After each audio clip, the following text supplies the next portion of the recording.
Welcome to the world of science fiction stories, and don't forget to like, share and subscribe my channel. Enjoy the listening. Aliens dismissed Earth as weak. Then their entire empire went silent. The circular chamber of the Galactic Confederation's High Council gleamed with the soft blue light of holographic displays. 20 council members from different species sat around the massive table, their attention fixed on Commander Vex, who stood at the center. His tall, slender frame cast a long shadow across the polished floor as he gestured to the planet displayed in the air before them, Earth, third planet from a standard G-type star, with one natural satellite, and dominant species humans. Vex's four-fingered hand moved through the hologram, causing it to zoom in on the blue-green world. They have achieved nuclear capability, basic space travel within their solar system, and show rapid advancement in computational technology. High Council member Trell tapped a long finger against the table. Unlike Vex's gray skin, Trell's was a deep purple that darkened when annoyed, as it was doing now. Commander, we have 11 potential threat assessments to complete today. The humans still use chemical rockets, they haven't even colonized their own moon permanently. Trell's secondary eyes blinked impatiently. I propose we classify them as minimal threat potential and move on. Commander Vex stiffened. With respect, Council member, there are unusual patterns in their development. Their theoretical physics advances faster than their applied technology. They imagine things before they can build them, as do many species, Trell replied. Yet most never bridge that gap. Vex moved his hand again, bringing up a new display. Radio signals emanating from Earth, their communications show unusual characteristics. They broadcast stories about space travel far beyond their capabilities. They imagine technologies they can't possibly create. It's as if, the commander paused, then asked, Council member Draw. An elder, whose skin had faded to pale blue with age, interjected, as if they're rehearsing for a future they'd fully expect to have. Vex finished, I recommend continued close monitoring despite their current technological limitations. Trell rose from his seat, standing at nearly twice Vex's height. He dominated the chamber. The Confederation faces real threats, the Voral expansion at the Outer Rim, the resource crisis in the Bendiri sector. We cannot waste precious monitoring resources on a species that might become interesting in a few hundred cycles. Murmurs of agreement rippled through the council. Resource allocation had become a constant battle in recent cycles, with budget cuts affecting every division of the Confederation's vast bureaucracy. The surveillance stations in the Sol system cost us the equivalent of maintaining a defensive fleet in the Cygnus arm, added Council member Merrick, his bony crest flexing with concern. Our Strategic Assessment Division recommends reallocating those resources. Vex tried one more time, there's something about their transmissions, enough. Commander, Threll's voice filled the chamber, we appreciate your diligence, but the decision is made, Earth is classified as minimal threat potential. The surveillance network in that sector will be decommissioned according to schedule. Vex's shoulders dropped slightly, but he maintained his professional composure as the council directed. 3 cycles later, Vex stood in the main control room of Monitoring Station Epsilon 12, the largest of the Confederation surveillance posts, orbiting in the shadow of the gas giant the humans called Jupiter. Technicians moved around him, packing equipment and preparing for the station's shutdown. Send me the final assessment report before you wipe the systems, Vex instructed Chief Analyst Mori, who nodded. Already prepared, Commander. Though I must note my team shares your concerns. Her wide-set eyes blinked in sequence, a sign of distress in her species. We've detected unusual spikes in their quantum physics research transmissions, and their entertainment broadcasts increasingly depict advanced space travel scenarios with surprising technical accuracy. Vex reviewed the report on his console, scrolling through the data. Any direct evidence of technological breakthrough? He asked. Nothing conclusive. Their space agencies still struggle with the same chemical propulsion systems. Their attempts at nuclear propulsion remain theoretical. No evidence of artificial gravity or energy shields, Mori hesitated before adding, but their theoretical models are becoming more sophisticated. There's a mathematical elegance to their recent work. That is what Vex prompted when she fell silent. That some of our scientists find impressive, she admitted, particularly noting their approaches to problems from unusual angles. They think differently. Vex saved the report to his personal device. Make a note of that in the final assessment. Already done, Commander, but no one will read it, Maury gestured to the emptying control room. This whole network will go dark in 6 hours. The data archive will be compressed and stored in the central library on Solaris. No one accesses those archives unless there's a reason. And without monitoring, we'll have no reason, Vex mused. A perfect circle of ignorance. The final shutdown sequence began around them, systems powering down one by one. Holographic displays flickered and vanished. The hum of processors faded to silence. It feels wrong, Maury said quietly. 17 cycles of monitoring ended because of budget cuts. Vex moved to the last active viewing port, gazing at the distant speck that was Earth. Add one final note to the report, Chief Analyst. Sir, note that Commander Vex officially protests this decision and recommends review in no more than 5 cycles. Maury hesitated, that will not be well received by the Council. Nevertheless, make the note. She nodded and added the entry. The report was filed, compressed, and transmitted to the central archive on Solaris, where it would join billions of other reports in the vast data vaults of the Confederation, unread and forgotten. As the last Confederation personnel boarded their transport vessel, automated systems completed the final shutdown sequence. The massive sensor arrays that had monitored Earth's communications for nearly 2 decades powered down. The quantum entanglement communicators that had instantly relayed data across light years fell silent. The stealth field generators that had kept the station hidden from Earth's primitive detection system ceased functioning. In the darkness of space, the monitoring station became just another piece of orbiting debris, indistinguishable from the countless asteroids and moonlets circling the gas giant. On Earth, in an underground facility beneath the New Mexico desert, a technician looked up from her console with a puzzled expression. Sir, she called to her supervisor, that strange signal we've been tracking near Jupiter, it's gone. Her supervisor barely glanced up from his tablet. Probably just some unusual solar radiation pattern. Make a note in the log and move on. Yes, sir, she hesitated before adding. But it was the 3rd signal to disappear this month, all from different points in our outer solar system. Coincidence, he replied. Already walking away? Or equipment malfunction? Run a diagnostic on the deep space array. Already did, sir. Everything's working perfectly. But her supervisor had already left the room. With a sigh, she made her entry in the log, unidentified signal J27 ceased at 3:42 hours. Cause unknown. She couldn't know that she had just witnessed the Confederation abandoning its watch over Earth, nor could she know what that abandonment would mean for humanity's future among the stars. The clock was now ticking on the greatest misjudgment in Confederation history. 10 years passed since the Confederation abandoned their monitoring stations, 10 years of silence during which humanity took an unexpected leap.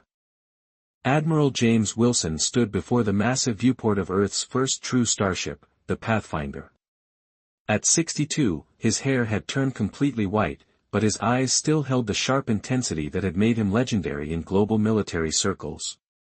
The blue glow of faster-than-light energies reflected off his face as he watched the stars blur.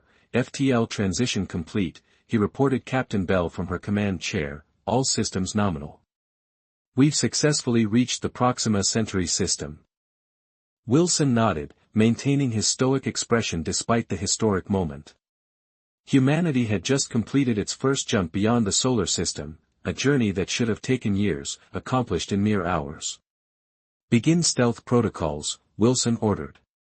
No active scanning until we've completed a passive sweep of the system. The bridge crew moved with practiced efficiency.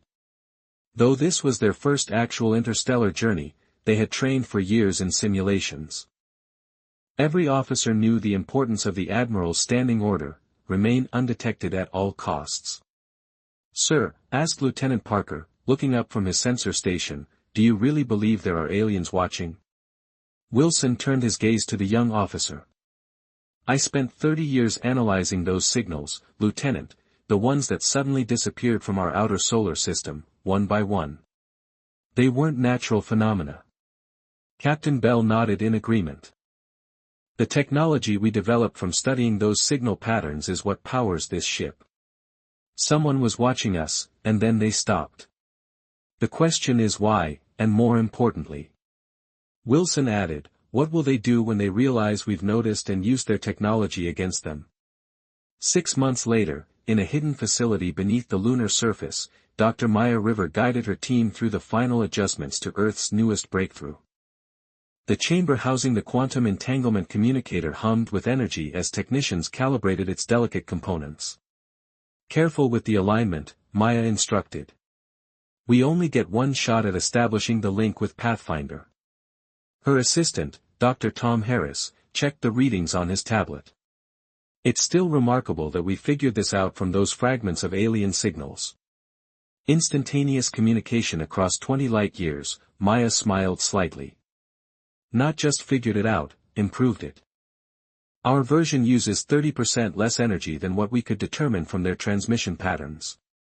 The truth was something few people outside this facility knew. Humanity's great technological leap forward hadn't come from brilliant innovation alone, but from careful study of the mysterious signals that had surrounded Earth for years.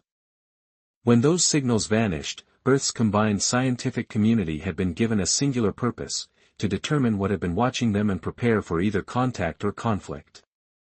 A soft chime indicated the system was ready. Maya took a deep breath and activated the quantum link. Pathfinder, this is Luna Base. Do you receive? After a moment of silence that felt eternal, Admiral Wilson's voice came through with perfect clarity despite being 20 light-years away. Luna Base, this is Pathfinder. We receive you 5 by 5. Quantum entanglement link established and stable.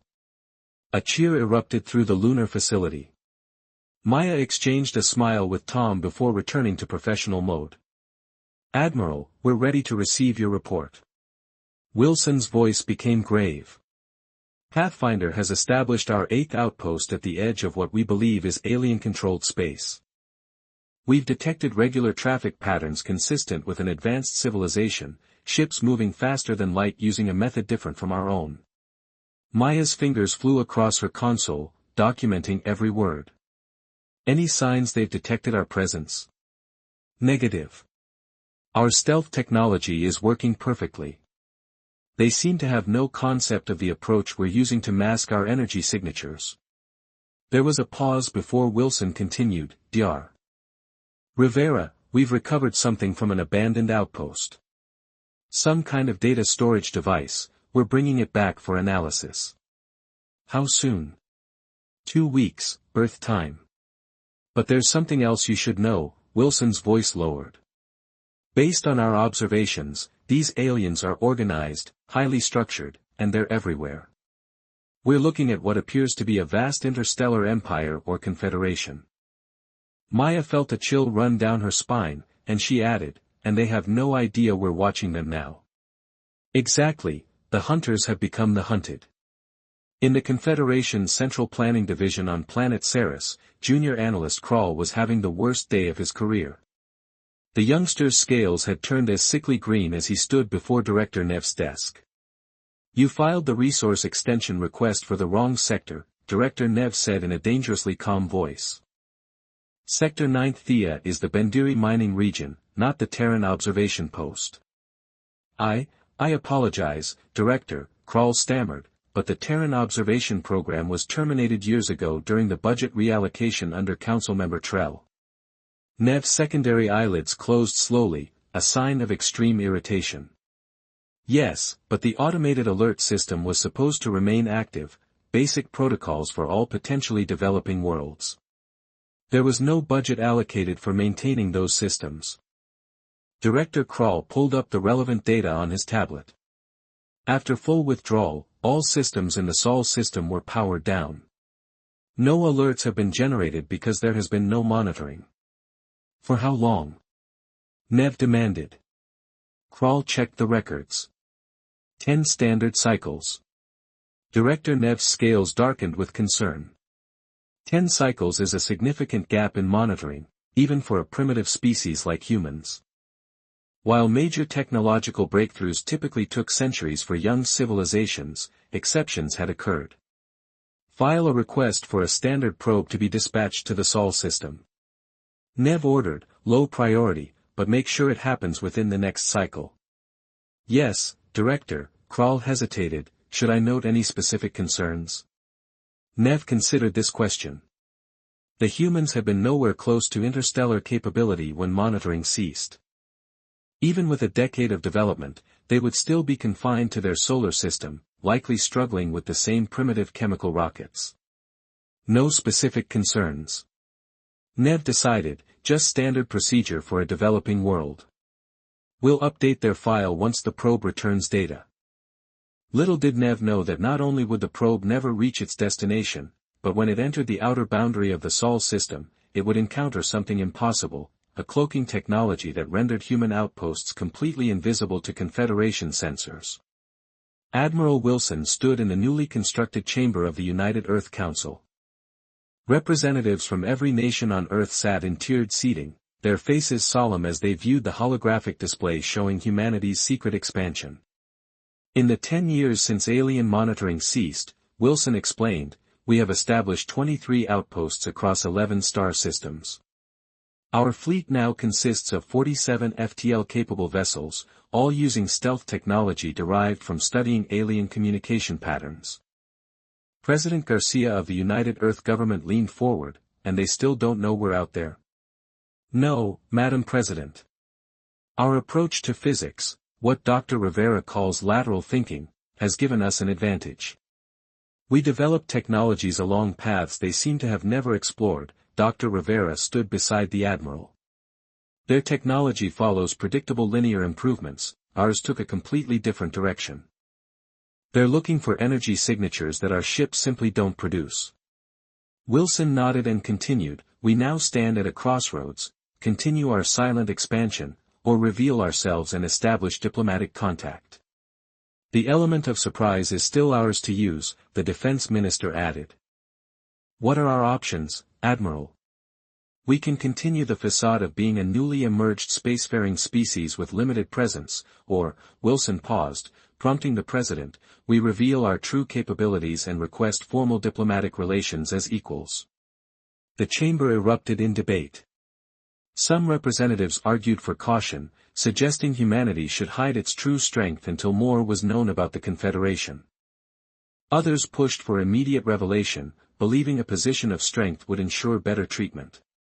President Garcia raised her hand for silence. What do we know about their intentions toward us? Dr. Rivera consulted her data. From what we've gathered, the Confederation operates on a hierarchical system based on technological development and territorial control. New species are typically assigned a protectorate status for centuries before gaining limited representation, which would be unacceptable. Wilson added firmly, the President nodded. Prepare a diplomatic team.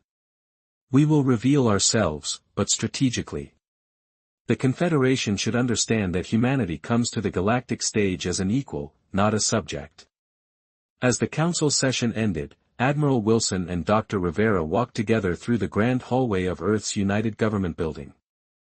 They never expected us to advance so quickly, River remarked with amusement. Their mistake was assuming we would follow the same technological path as other species. Wilson smiled slightly. Their bigger mistake was leaving us those breadcrumbs, to follow their communication signals, their energy signatures. By trying to watch us, they showed us exactly what to look for. And by stopping their watch, Rivera added, they gave us the freedom to develop without interference. Wilson looked out through the massive windows at the gleaming spaceport beyond, where dozens of FTL-capable ships prepared for departure to Earth's growing network of colonies and outposts. The Confederation is about to learn a valuable lesson, he said quietly. Never underestimate a species that spends half its history telling stories about meeting aliens. In the distance, the diplomatic vessel Unity began its launch sequence, preparing to carry humanity's first official representatives to meet the Confederation's High Council and to change the galactic order forever. The Grand Hall of the Confederation Capitol gleamed with polished stone and ancient metals. High Chancellor Trell stood at the center platform, his purple skin now pale with stress as he addressed the emergency session of the High Council. Behind him, a massive display showed the human diplomatic vessel approaching Celeres. The delegation from Earth will arrive within the hour, Trell announced. This situation, while unexpected, is not unprecedented. New spacefaring species emerge regularly. We will follow standard protocols for integration into the Confederation hierarchy. Director Vex stood at the side of the chamber, watching Trell's performance with narrowed eyes. The High Chancellor was attempting to normalize an unprecedented situation. Vex had spent the last 3 days reviewing every scrap of data on human advancement, and nothing about it followed expected patterns. Council member Droll, one of the few who had been present during the original Earth assessment 15 cycles ago, raised a gnarled hand. High Chancellor. Perhaps Director Vex should brief us on the Intelligence Division's current assessment of Earth's capabilities. Frel's secondary eyes blinked rapidly, a sign of irritation. Is that necessary? We'll have direct information soon enough. I believe it is, Draw insisted, especially given Director Vex's early warnings about this species. All eyes turned to Vex, who stepped forward with calm precision. Esteemed Council, human advancement does not match any developmental model in our historical database. In the 10 cycles since we terminated observation, they have not only achieved faster-than-light travel but have developed it along theoretical frameworks our scientists considered impossible. He gestured, bringing up a new display showing sensor readings from the human ship. Their FTL method doesn't create the subspace distortions our technology uses, it somehow folds space itself, a theory our physicists abandoned thousands of cycles ago as unworkable. Murmurs spread through the council as Vex continued, more concerning is their stealth technology. It doesn't bend light or absorb sensor waves, according to our preliminary analysis, it shifts their vessels partially out of phase with normal spacetime. Impossible, stated Council Member Laurel, the Confederation's leading scientific authority. Phase shifting would tear apart any physical structure. And yet, Vex replied calmly, the evidence is before you. Furthermore, intercepted communications suggest they have established not just scientific outposts but fully functioning colonies, 42 confirmed settlements across 17 systems, all established in under 8 cycles. High Chancellor Trell stepped forward. Director Vex, you seem intent on creating panic. Even if these humans have advanced quickly, they are still a single-system species with limited resources, they will accept protectorate status like all emerging civilizations. Vex's scales darkened slightly, the equivalent of a human smile. With respect, High Chancellor, I believe you should review the approaching vessel's energy readings. Trell turned to the display, and his confidence visibly faltered. The human chip's power signature exceeded that of a Confederation heavy cruiser, despite being 1/3 the size. How? Trell began. Based on our analysis, Vex answered, they appear to have developed an energy generation method based on controlled quantum fluctuations, another theoretical dead end our scientists abandoned. The chamber fell silent as the implications sank in. A species that had been using chemical rockets a decade ago had not only caught up to Confederation technology but had developed along entirely different paths that might make their technology incompatible with Confederation defenses. They're here, announced a technician, breaking the silence. The human diplomatic vessel Unity docked with perfect precision at the orbital station.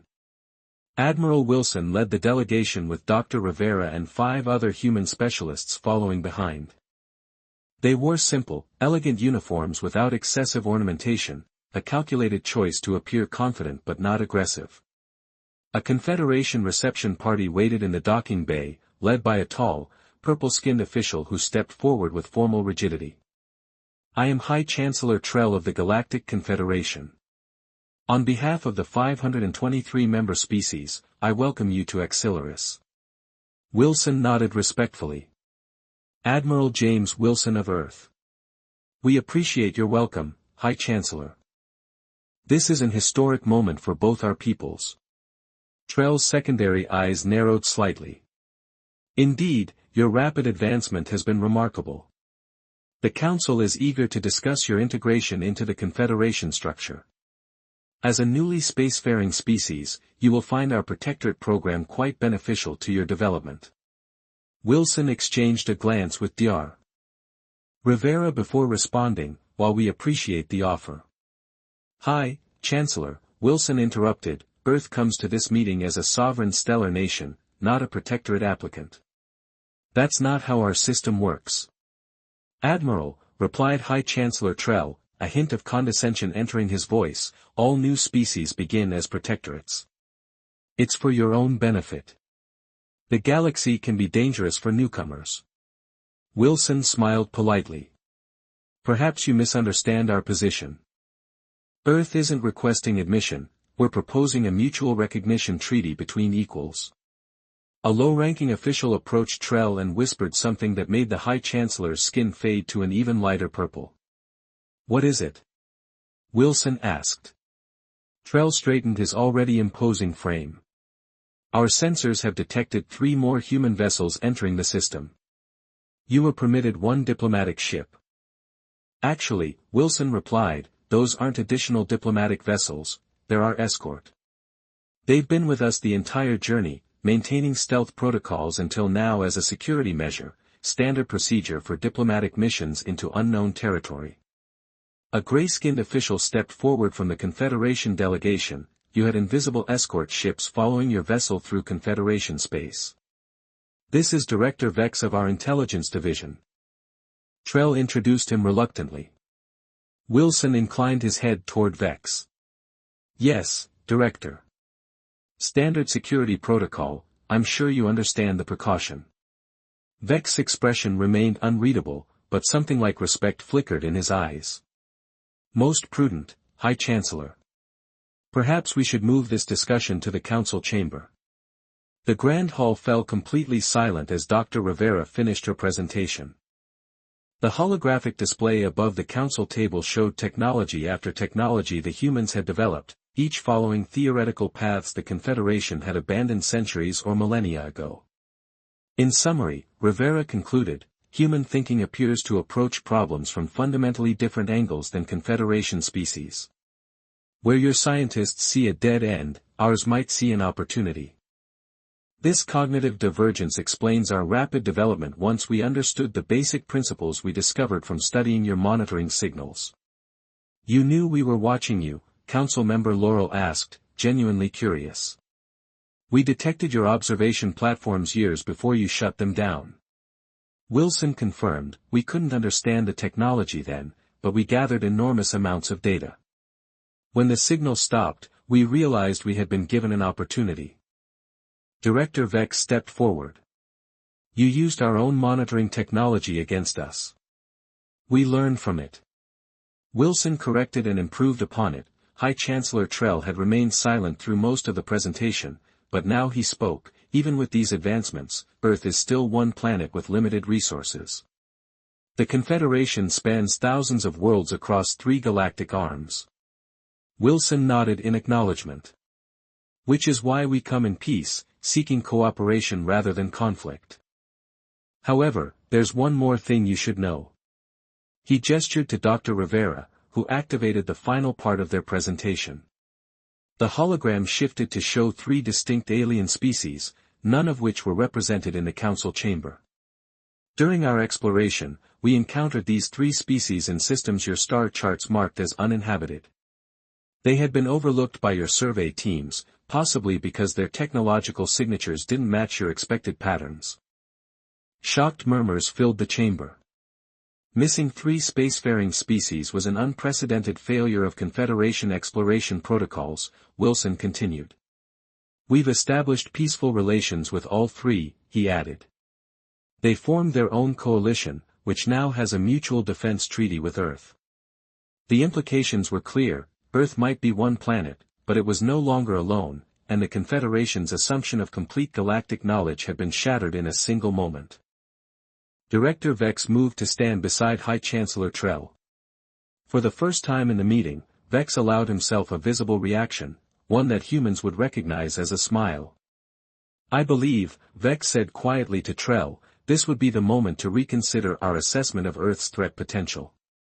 The central garden of celeries bloomed with plants from hundreds of worlds. Admiral Wilson walked slowly beside Director Vex, both leaders taking a rare moment away from the intense negotiations that had stretched over 3 weeks. "Your proposal is causing quite the stir, Admiral," Vex said, his gray scales catching the light of Celery's twin suns. "A galactic alliance instead of the Confederation, with equal representation regardless of technological development. Many elder species find these ideas disturbing." Wilson stopped beside a fountain where water flowed upward instead of down, one of the many subtle displays of Confederation technological prowess designed to impress visitors. "Change is always disturbing to those who benefit from the current system," Wilson replied. "But your own history shows the weakness of the Confederation model: 3 overlooked species, countless abandoned technological paths, a rigid hierarchy that stifles innovation." Vex's inner eyelids blinked slowly. "You misunderstand, Admiral. I find your proposal intriguing, not disturbing. But then, I've spent my career being disturbed by things others ignored." Wilson smiled, like a primitive species that told stories about space travel they couldn't possibly achieve. "Precisely," Vex gestured to a bench carved from a single crystal, inviting Wilson to sit. "Tell me honestly, how did humans advance so quickly? Even with the data you gathered from our monitoring stations, the leap from chemical rockets to your current technology is unprecedented." Wilson considered his answer carefully. "The truth was both simple and complex: imagination," he finally said. "Humans have always been dreamers. For thousands of years before we had the technology, we told stories about traveling to the stars. We imagined meeting aliens, building faster-than-light ships, creating new worlds. When we found evidence that aliens were real, your monitoring signals, it wasn't a shock, it was confirmation of what we had always believed. But the technical challenges were approached differently," Wilson finished. "Your scientists follow logical progressions: if path A leads to a dead end, they abandon it entirely. Humans are more stubborn. We'll try path A from 100 different angles before giving up, and sometimes that 100th attempt breaks through." Vex nodded slowly. "A cognitive difference. Fascinating." He paused. "High Chancellor Trell will never support your alliance proposal. Too much power would be lost by the elder species, and you, I warned, about Earth's potential 15 cycles ago. No one listened." Vex's scales darkened slightly, the equivalent of a smile. "I find it satisfying to be proven right." The Grand Council chamber was packed beyond capacity. Representatives from all 523 Confederation member species crowded the tiered seating, while diplomatic teams from Earth and the 3 newly discovered species, the Naren, the Vulli, and the Tellarites, stood at the center. The tension in the room was palpable. High Chancellor Trell took the elevated podium, his purple skin now a deep, troubled shade. "This emergency session of the High Council will now decide on the proposed Galactic Alliance Charter. The proposal requires a 2/3 majority to pass." Dr. Rivera stood beside representatives from each of the 3 new species. Over the weeks of negotiation, they had formed a unified front, their combined knowledge of technologies overlooked by the Confederation creating a powerful bargaining position. Trell continued, his voice heavy with reluctance, "The terms include equal representation for all spacefaring species, regardless of technological tier or territorial holdings, shared access to scientific discoveries, and a mutual defense pact." Murmurs rippled through the chamber. For many of the elder species who had enjoyed privileged positions for thousands of cycles, the proposal threatened their status. For younger, less developed species who had lived under protectorate restrictions, it offered unprecedented opportunity. Council member Droll, one of the oldest members, raised his hand. "Before we vote, I wish to address the council." Trell nodded permission, his secondary eyes narrowing with suspicion. Droll had been showing troubling signs of supporting the humans. The ancient counselor rose slowly. I have served on this council for 142 cycles. I have seen the Confederation expand, fight wars, and absorb new species. But never have I seen us so thoroughly surprised as we have been by humanity. He gestured toward the Earth delegation. These beings have shown us the flaw in our system, our assumption that there is only one path of technological advancement, one correct way to approach the universe. By shutting down our observation of Earth to save resources, we blinded ourselves to an entirely different way of thinking. Droll turned to face the full council. I have reviewed Director Vex's original assessment from 15 cycles ago. He warned us then that humans think differently. We ignored him because it didn't fit our models. That mistake nearly cost us our position in the galaxy. The chamber had gone completely silent, even Trell seemed unable to interrupt the elder's speech. I vote in favor of the alliance, Droll concluded. Not because humans have forced our hand with their technological surprises, but because their proposal offers something our Confederation has lost, adaptation, flexibility, and the wisdom to recognize different paths to the same stars. 3 days later, Admiral Wilson and Director Vex stood on the observation deck of the orbital station, watching as ships from dozens of worlds moved into formation for the signing ceremony. The vote had been close, nearer to the 2/3 requirement than anyone had predicted, but the Alliance Charter had passed. 37% of Confederation species voted against the Alliance, Vex noted. They will not accept this change easily. Wilson nodded. Change never comes without resistance. But more than 60% saw the opportunity in cooperation, because humans demonstrated technologies that could potentially threaten Confederation dominance, Vex pointed out. Fear is a powerful motivator, Wilson countered. Many younger species voted for the Alliance because it offers them a voice they never had in the Confederation. Below them on Solaris itself, construction had already begun on the new Alliance headquarters, a symbolic placement on the former Confederation capital world. There's still one question you haven't answered, Admiral Vex said, turning to face Wilson directly. During your expansion, before we discovered you, you found evidence of our military capabilities, our defensive systems, our weaknesses. You could have struck first, established dominance through force. Why didn't you? Wilson smiled. Another human trait, Director. For all our stories about meeting aliens, most of them end with cooperation, not conquest. We'd rather build something together than rule alone. Vex considered this an admirable sentiment. I hope it proves sustainable. That's why I've recommended you for the position of Alliance Security Director. Wilson revealed, someone needs to keep a careful eye on all of us, humans included. For the first time, Vex showed genuine surprise.